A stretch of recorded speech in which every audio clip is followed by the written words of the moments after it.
Ya, pemirsa, Bursa Asia tutup semester 1 dengan pelemahan termasuk IHSG. Sementara mata uang Asia juga tergelincir, rupiah mendekati 14.900. Ya, hari ini pelaku pasar tengah menanti rilis data inflasi Juni yang diperkirakan naik dan berikut adalah news headlines lengkapnya. Saham Asia mengakhiri kuartal kedua dalam suasana turun pada hari Kamis.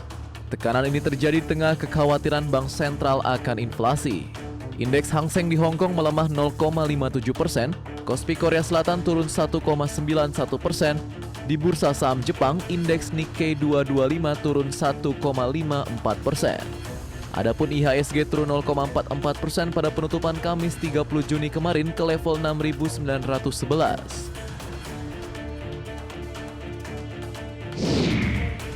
Tak hanya bursa saham, lonjakan nilai tukar dolar telah mendorong mata uang Asia ke jalur penurunan kuartalan terburuk sejak krisis keuangan 1997. Bank-bank sentral didorong dalam posisi yang sulit untuk memperketat kebijakannya, bahkan ketika pemulihan dari pandemi belum selesai dengan dibayangi ancaman resesi Amerika Serikat. Para pembuat kebijakan yang sudah bergulat dengan laju inflasi tercepat dalam beberapa dekade, kini menghadapi pilihan yang sulit antara menaikkan biaya pinjaman secara paksa untuk mempertahankan mata uang namun beresiko merusak pertumbuhan atau mengikis cadangan devisa yang dihimpun selama bertahun-tahun dengan campur tangan di pasar valuta asing atau mengambil jarak dan membiarkan pasar menjalani siklusnya. Won Korea Selatan mengalami penurunan bulanan terbesar dalam 11 tahun. Sementara peso Filipina menuju kuartal terburuk dalam 14 tahun. Di India, Bank Sentral berjuang dengan berbagai cara untuk memperlambat penurunan rupiah ke rekor baru. Sementara itu, yen Jepang telah kehilangan 11% nilainya terhadap dolar sejak akhir Maret, di tengah meningkatnya perbedaan imbal hasil dengan Amerika Serikat karena Bank of Japan tetap pada kebijakan moneter ultra longgarnya. Rupiah sendiri melemah sekitar 0,75% ke posisi 14.878 pada Kamis kemarin. Inflasi Indonesia Juni 2022 diprediksi menembus 4,2% secara tahunan, ikut jadi penekan mata uang Garuda. Sinyal agresif Federal Reserve atau The Fed terkait suku bunga acuan makin terlihat. Ketua Federal Reserve Jerome Powell berbicara pada hari Rabu kemarin di Forum Tahunan Bank Sentral Eropa di Portugal. Ia menyatakan kebijakan Amerika Serikat melakukan penaikan suku bunga 75 basis poin baru-baru ini merupakan kenaikan terbesar sejak 1994 yang diperlukan untuk membantu membawa inflasi kembali ke target 2%, meskipun perlambatan ekonomi yang lebih luas mengancam. Presiden Bank Sentral Eropa Christine Lagarde juga memperingatkan bahwa inflasi tinggi di zona Eropa tidak diinginkan. ECB akan melakukan langkah sejauh yang diperlukan untuk membawa inflasi kembali ke target 2%.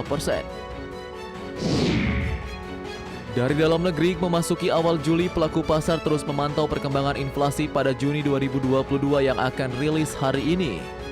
Inflasi diperkirakan lebih tinggi jika dibandingkan dengan bulan sebelumnya. Ini menjadi sentimen negatif yang turut membuat kurs rupiah melemah dekati 14.900 penutupan kemarin. Indeks harga konsumen pada Juni 2022 diperkirakan akan mengalami inflasi sebesar 0,57% secara bulanan, sehingga dapat membawa inflasi Indonesia secara tahunan mencapai 4,2%. Dan pemirsa, berikut rangkuman news headlines pagi ini.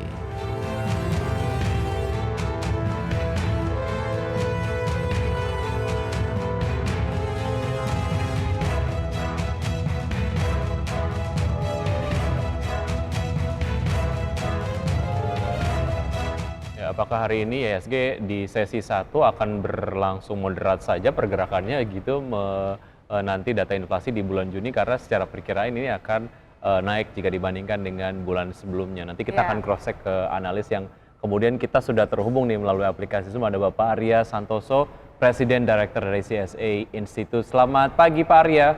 Selamat pagi. Apa kabar Pak? Baik, sehat. Ya, terima kasih atas waktunya Pak. Ya, sama-sama. Pak Arya, kita sudah melewati kuartal kedua dan juga semester pertama di 2022 ini, di mana ya rupiah kita melemah ke 14.800, hampir 14.900 kemarin. Kemudian IHSG kita tertahan di bawah level 7.000. Tapi sebenarnya bukan cuma rupiah Indonesia dan juga IHSG di bursa saham lokal, tetapi juga Asia juga mengalami hal yang sama gitu ya, baik itu bursanya maupun juga mata uangnya. Bahkan IHSG yang naik 5% di semester pertama 2022 ini dianggap masih lebih baik dengan bursa Asia lain gitu. Tapi bagaimana memandang, kita nggak usah bicara semester kedua, tetapi jangka dekat ini dulu deh, karena kan hari ini kan akan rilis data inflasi yang diperkirakan naik. Menurut Pak Arya gimana? Apakah juga benar-benar akan naik dan juga mempengaruhi market kita? Ya, memang dengan kekhawatiran meningkatnya inflasi di Indonesia, ini juga menjadi satu sentimen yang kelihatannya menambah pesimisme bagi para pelaku pasar dalam jangka pendek. Tetapi sebenarnya cukup wajar ketika dalam kondisi uang beredar semakin banyak, di mana aktivitas bisnis dari pemulihan pandemi juga sepertinya sudah mulai menunjukkan sinyal-sinyal positif ya, berbagai bidang sudah mulai bangkit kembali, ada peredaran uang yang lebih banyak, maka ketika inflasi itu semakin meningkat, ini merupakan satu hal yang wajar. Dan dari aktivitas itu kita melihat bahwa kemungkinan pertumbuhan dari Indonesia juga walaupun agak melambat, tapi GDP growth rate-nya masih lebih tinggi dibandingkan inflasi yang diperkirakan akan meningkat. Nah, jadi kelihatannya di kisaran sampai 4%, kalau sampai 4,2 pun GDP growth rate kita masih lebih tinggi dari itu, bisa di kisaran 4,6 sampai 4,7 dari sebelumnya di kisaran 5%.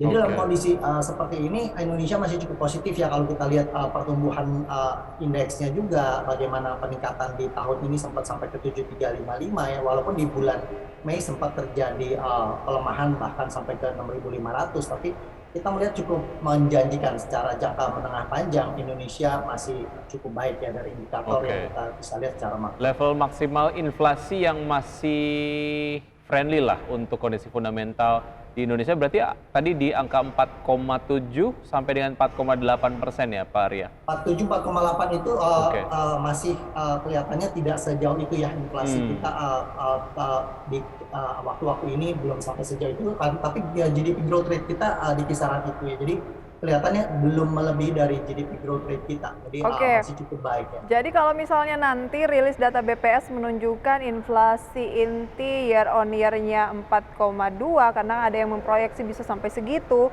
yang di sekarang masih di 3,55%, sebenarnya masih nggak masalah Pak Arya, atau pelaku pasar masih memandang itu normal? Lonjakan yang agak cepat aja ya, dari kisaran di 3,6 atau di bawah 4%, 3,7 kemudian jadi 4,2, terlihat secara persentase peningkatan cukup pesat ya. Tetapi karena GDP growth rate kita di atas itu, menurut saya secara fundamental masih cukup baik ya. Oke, menjelang rilis dari inflasi di bulan Juni, bagaimana Anda melihat prediksi dari pergerakan IHSG di sesi 1 hari ini? Apakah akan berlangsung moderat saja atau seperti apa Pak Arya?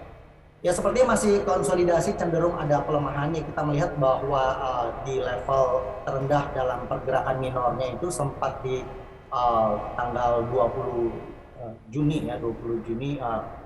Kemudian kita perhatikan juga bagaimana ada pelemahan sampai di kisaran 6859, itu bisa menjadi area support terdekat di hari ini. Jadi di kisaran 6859, berarti masih ada peluang pelemahan ya Pak Arya? Ya, betul. Jadi kalaupun ada penguatan, kelihatannya cukup terbatas ya, sampai di kisaran 6911. Masih akan terbatas ya. 6911 adalah penutupan di hari kemarin, penutupan sekaligus di semester pertama 2022. Memang melemah gitu ya, tapi ini bukan bearish ya, konsolidasi. Ya, masih konsolidasi dari pergerakan minor, walaupun ada tekanan ya dalam jangka pendek. Paling tidak kalau bagi mereka yang melihat ada potensi penguatan terbatas di penutupan kemarin, atau bahkan paling tinggi itu di kisaran 6955. Baik, bagaimana dengan rupiah Pak Arya, 14.880?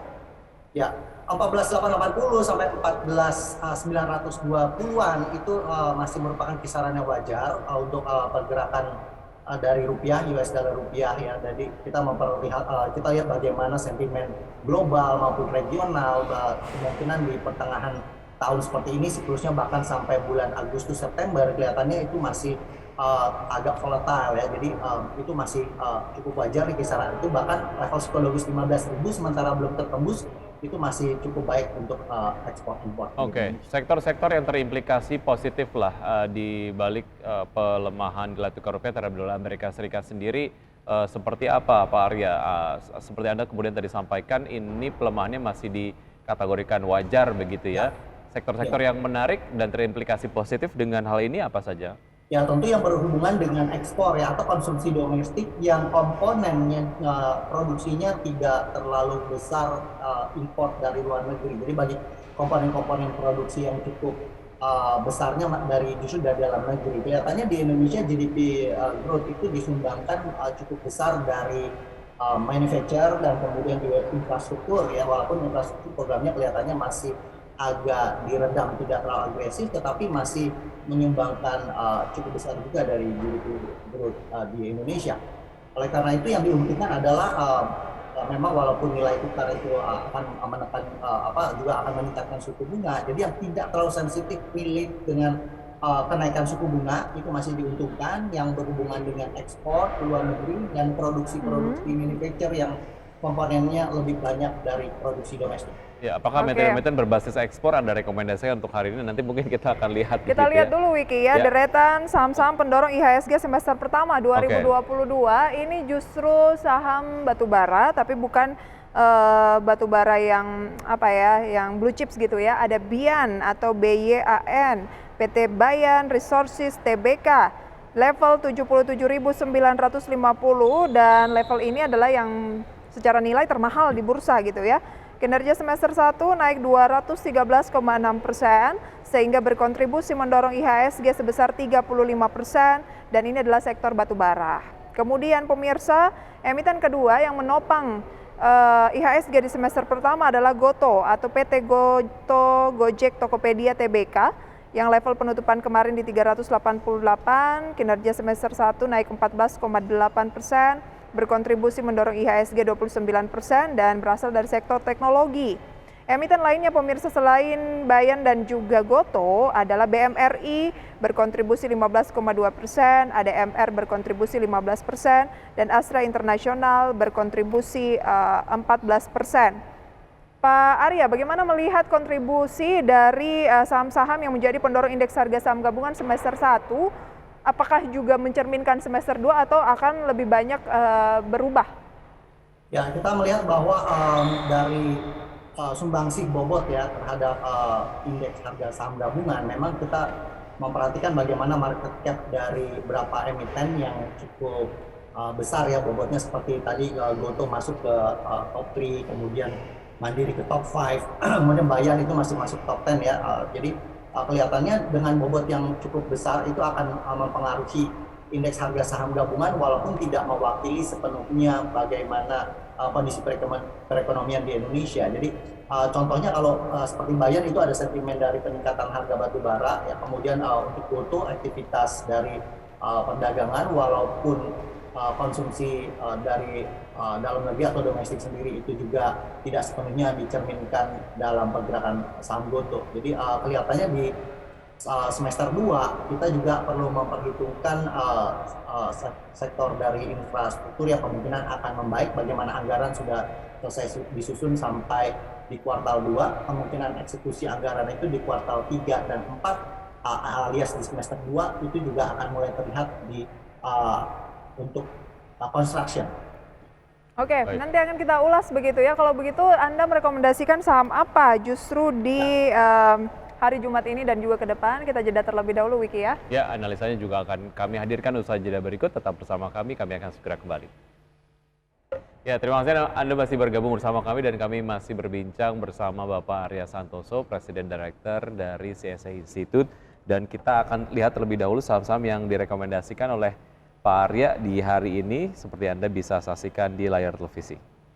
Ya, saham-saham yang direkomendasikan pada pagi hari ini pemirsa, antara lain tampaknya ada Gudang Garam dengan rekomendasi buy, support 30.300, resisten 32.250, kemudian ada INKP buy 7.200 support, resisten 8.500, kemudian ada Adikarya buy, support 720, resisten di 840, dan BNGA support di 1000, resisten di 1060, seperti selengkapnya bisa Anda saksikan di layar. Oke, kita ke emiten rokok terlebih dahulu ya, Gudang Garam. Ini sudah jarang kita dengar direkomendasikan Pak Arya, apakah Ya. karena sudah mulai ada geliat sehingga waktu yang tepat untuk kembali mencermati Gudang Garam? Ya, kita memperhatikan bahwa termasuk produksinya dengan komponen dari dalam negeri cukup besar ya, dan ini manufacture, dan kemudian juga bagaimana bisnisnya lumayan sustain ya, walaupun ada beberapa hambatan, tapi kita memperhatikan bahwa dari sisi revenue maupun dari sisi net profitnya masih cukup baik.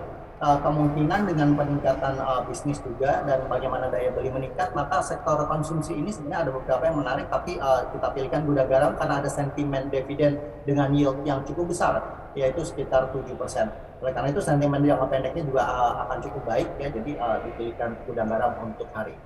Oke, direkomendasikan buy untuk jangka panjang, jangka pendek, atau untuk trading saja, Pak? Nah, untuk jangka pendek dan menengah masih cukup baik. Bagi mereka yang mau jangka panjang, nanti kita bisa review lagi per kuartal ya, bagaimana di kuartal 3 dan kuartal 4. Kelihatannya akan ditunjang dengan konsumsi domestik dan peningkatan bisnis, dan daya beli masyarakat masih cukup baik. Ya, level terakhir di 31.450 ya. Ya. Kalau mau masuk dan belum punya posisi, nunggu terkoreksi terlebih dahulu ya, Pak Arya? Karena sentimennya hari ini, karena sentimen dividen jangka pendek kelihatannya bisa langsung buy, kemudian bisa manfaatkan upside yang dikatakan ada kemungkinan peningkatan 5-7% sesuai dengan sentimen dividen dia. Oke, berarti memang ini jangka pendek saja ya Pak Arya ya? Cukup baik sih jangka pendek menengah. Kalau jangka Memanfaatkan menengah, momentum saja. targetnya di posisi berapa? Jangka menengah kita masih targetkan di 33.500 ya, jadi masih kemungkinan ada upside yang cukup menarik. Oke, Oke. berarti ini bukan hanya memanfaatkan momentum, tapi berinvestasi juga masih layak ya? Ya, masih cukup murah juga, relatif cukup murah. Nampaknya ini juga dilihat oleh investor sebagai satu saham yang kemudian menarik, terbukti dari penguatan yang terus terjadi untuk GGRM ya. Ya, Oke. kita lanjut ya ke INKP. Semenarik apa INKP. INKP? Oke, untuk INKP kita juga memperhatikan bahwa ini merupakan bisnis orientasi ekspor juga ya, walaupun sekarang sedang terjadi pelemahan, tetapi sentimen bagaimana aktivitas bisnis mulai berjalan lagi, kemudian konsumsi juga kemungkinan akan meningkat, revenue-nya akan terdongkrak naik juga, sehingga kita memperhatikan bahwa dengan nilai yang cukup murah bisa buy on weakness, jadi bisa di area-area support itu bisa dimanfaatkan untuk akumulasi beli ya, sebelum nanti terjadi reversal kembali dari pergerakan harga untuk kembali mengejar ke level 8.400. Oke, 7.200 adalah level support dan ada peluang ke 8.500, sekarang di 7.525, beli di harga bawah dulu saja ya? Ya, silakan bisa akumulasi beli atau menunggu sampai pelemahan berakhir, kemudian ketika ada reversal balik secara tren minor trend itu bisa dimanfaatkan untuk mengambil momentum pembalikan. Oke, kita ke saham konstruksi. Ada Adikarya dengan support di 720, resisten 840. Mengapa Adi? Ya, jadi memang dari beberapa pilihan itu karena ya terbatas pilihan ya, tetapi kita bisa perhatikan bahwa di semester 2 itu biasanya revenue dari konstruksi itu cukup menarik untuk diperhatikan ya, khususnya di kuartal 4 itu akan terjadi peningkatan secara siklikal seperti itu. Tapi dengan kondisi seperti ini kita bisa pilih salah satunya Adi, di mana kondisi sekarang adalah di kisaran setengah book value, itu juga cukup menarik ya. Jadi bagi mereka yang untuk bisa menyimpan jangka menengah ini bisa menjadi pilihan. Jadi ketika ada pelemahan sampai ke level 720 bahkan ini masih bisa buy on weakness untuk Adi. Oke, secara fundamental juga ada yang kemudian menarik. Adi meraih kontrak baru 8,2 triliun rupiah hingga April tahun 2022. Artinya secara teknikal dan juga fundamental banyak yang bisa dimanfaatkan dari Adi ya, Pak Arya. Ya. Oke, kemudian saham yang terakhir ada BNGA dari perbankan. Kenapa justru BNGA bukan banking blue chips lainnya? Ya, sebenarnya nanti setelah berjalan ekonomi semakin pulih, berbagai bidang bisnis juga kembali aktivitas bisnisnya membaik, itu sebenarnya memang di sektor keuangan hampir seluruh bank juga kinerja akan membaik ya. Tapi karena pilihan yang cukup menarik saat ini, BNGA relatif murah ya, walaupun kinerjanya tidak sebaik bank buku 4 lainnya misalnya, tapi karena relatif cukup murah maka bisa dijadikan alasan untuk bisa akumulasi beli di harga-harga sekarang ya, bahkan sampai 995 juga masih cukup baik secara teknikal. Diperkirakan kemungkinan akan terjadi konsolidasi yang cukup baik dari level psikologis round number 1000 sampai ke 1060. Jadi secara jangka pendek bisa dimanfaatkan bagi para investor yang mengincar penguatan harga dalam waktu dekat. Oke, target price untuk BNGA sendiri, Pak Arya, untuk jangka menengah dan juga panjang seperti apa? Untuk jangka menengah kita masih bisa cukup realistis mengharapkan untuk upside sampai ke 1.200 ya, di kisaran 1.200 sampai 1.250 itu masih cukup bisa di Oke, terakhir Oke. harga di realistis ya. 1005 gitu ya, artinya masih ada potensial upside yang cukup luas lah untuk BNGA. Asal mampu tembus di 1060 terlebih dahulu ya. Ya, jadi jangka Oke. pendek itu kita targetkan ke kisaran 1060, 1050, 1060, tapi kita melihat bahwa untuk penguatan jangka panjang masih ada upside sampai ke 1.200 yaitu 20% dari total Oke. harga. Baik. Baik, tampaknya banking juga masih mendominasi penguatan dari indeks harga saham gabungan di pembukaan pada pagi hari ini. Kita langsung saja update terlebih dahulu Wiki ya. Ya, Dan untuk- juga pemirsa IHSG naik 0,15%, Jakarta Islamic Index naik 0,19%, LQ45 naik 0,18%, tapi IHSG belum mampu ke 6.700. Oke, berikutnya adalah saham-saham yang masuk ke dalam jajaran top gainers 4 besar, diantaranya adalah ada BBRI, BBCA, MDK, dan juga Friend dengan penguatan masing-masing 0,72%, 0,69%, 2,01%, dan 1,2%. Kemudian untuk saham top losersnya pemirsa pada pagi hari ini antara lain adalah BMRI yang terpantau turun 0,32%, kemudian WINR turun 6,67%, Inco turun 3,1%, kemudian Pegas turun 0,31%. Pak Arya, kalau Ya. berbicara mengenai jangka menengah panjang, selain dengan saham-saham yang Anda sebutkan tadi, tadi kan Anda sebutkan ada Gudang Garam gitu ya, ada Ya. INKP, kemudian juga ada Adikarya dan juga ada BNGA. Saham lainnya atau sektor lainnya yang masih layak dicermati apa nih?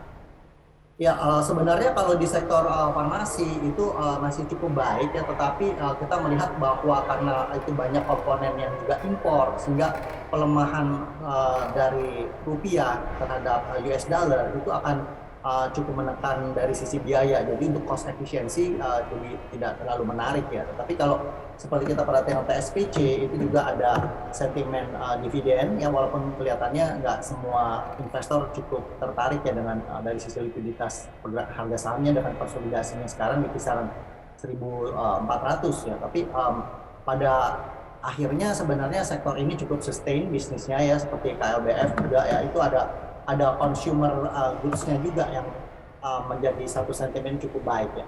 Jadi silakan diperhatikan dari sektor obat-obatan juga masih cukup menarik. Oke, satu hal yang menarik adalah kita amati dari WNR sendiri masuk ke jajaran top losers dengan pelemahan sangat signifikan 6,67%. Ada apa dengan WNR? Apakah ini memang sedang dimanfaatkan pergerakan sahamnya secara teknikal saja, atau ada hal yang menarik lainnya dan mungkin terkait dengan pelemahan yang signifikan ini ada yang bisa dimanfaatkan, Pak Arya? Ya, kalau bagi mereka yang memperhatikan ini kan relatif masih cukup baru ya untuk listing di bursa. Oleh karena itu masih perlu diperhatikan bagaimana pergerakan harga sahamnya selama 2 kuartal ya. Jadi paling tidak ini merupakan suatu perhatian khusus bagi para investor untuk memperhatikan pergerakan kinerjanya khususnya dalam secara jangka menengah kayak gitu. Oleh karena itu diperhatikan secara price movement dulu ya, sebelum kita membuktikan kinerjanya secara fundamental. Baik. Tampaknya Pak Arya nggak terlalu mencermati saham ini ya, karena ya memang saham baru IPO pada bulan April yang lalu, sehingga dan harganya juga di 70-an, sehingga volatilitasnya memang cukup agresif ya. Ya, dan sekarang masih tren turun sih dari 266 kan, trennya masih turun. Jadi bagi mereka yang ingin melakukan investasi di saham ini, silakan diperhatikan secara price movement dulu ya, karena secara fundamental kinerjanya kita masih perlu lihat selama 2 kuartal. Baik. Indeks harga saham gabungan cenderung masih akan konsolidasi, dan kalaupun hari ini data inflasi ternyata naik ke 4%, masih wajar ya, dan Anda katakan rupiah ke 14.900 juga masih wajar ya. Ya, karena biasanya dari US dollar ke rupiah itu biasanya memang cenderung rupiah melemah terhadap US dollar. Yang dikhawatirkan oleh para investor adalah penguatan pelemahan yang terlalu cepat, terlalu agresif, sehingga uncertainty dalam menentukan kurs itu yang lebih membuat kekhawatiran bagi para pelaku di sektor real. Ya. Oke. Tapi kalau pelemahannya sendiri rupiah terhadap US dollar itu dari sejarah bahkan 20 tahun belakangan, 20 sampai 25 tahun belakangan itu sudah merupakan sesuatu yang diterima oleh para pelaku pasar. Baik, terima kasih banyak Pak Arya. Semoga ini bisa menjadi referensi untuk pemirsa di rumah. Sukses selalu untuk Anda. Selamat pagi. Sampai jumpa terima Pak Arya. kasih. Terima kasih. Baik, pemirsa tetap bersama kami. Saja kami akan hadir dengan segmen Create Up. Tetap di Power Breakfast.